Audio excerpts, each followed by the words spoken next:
La Coupe du Monde vient tout juste d'ouvrir ses portes au Qatar, mais les polémiques n'ont pas attendu le début de la compétition pour déferler.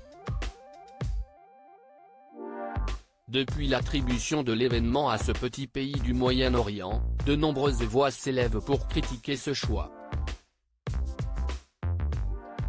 De multiples informations sont sorties dans la presse et plusieurs aspects de ce mondial pas comme les autres font beaucoup parler.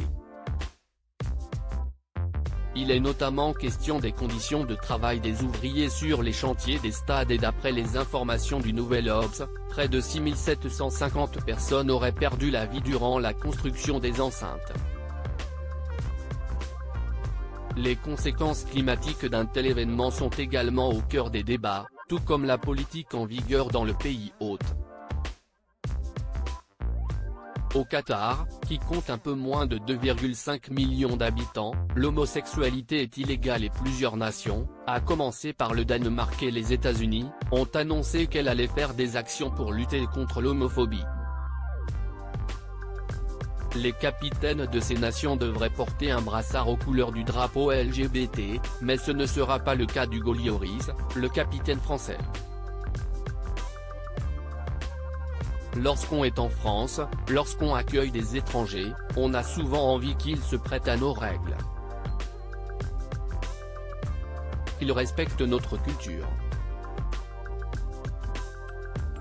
Je ne ferai de même lorsque j'irai au Qatar, tout simplement, a-t-il déclaré en conférence de presse. Une décision qui a beaucoup fait parler et depuis, le gardien de but de 35 ans cesse d'attirer les foudres de plusieurs personnalités. Si vous retrouvez les coïles d'Hugo Lloris, merci de les envoyer au siège de la FIFA il y a quelques jours, CIST Eric Nolot qui s'en est pris vertement à lui sur Twitter, mais ce n'est pas tout. Samedi soir, lors de l'émission Quelle époque ? Présentée par Léa Salamé, un célèbre humoriste en a remis une couche. Lors de sa chronique, Philippe Caverivière a évoqué cet épisode sur le ton de la dérision, comme il sait si bien le faire. La liste des blessés s'allonge, démarre le trublion, citant tour à tour N'Golo Kanté, Paul Pogba et Presnel Kimpembe, avant d'enchaîner, Hugo Lloris a subi une terrible ablation des coïles.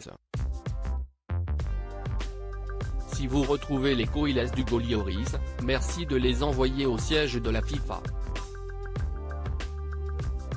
De préférence dans du papier bulle, parce que CIST quand même fragile.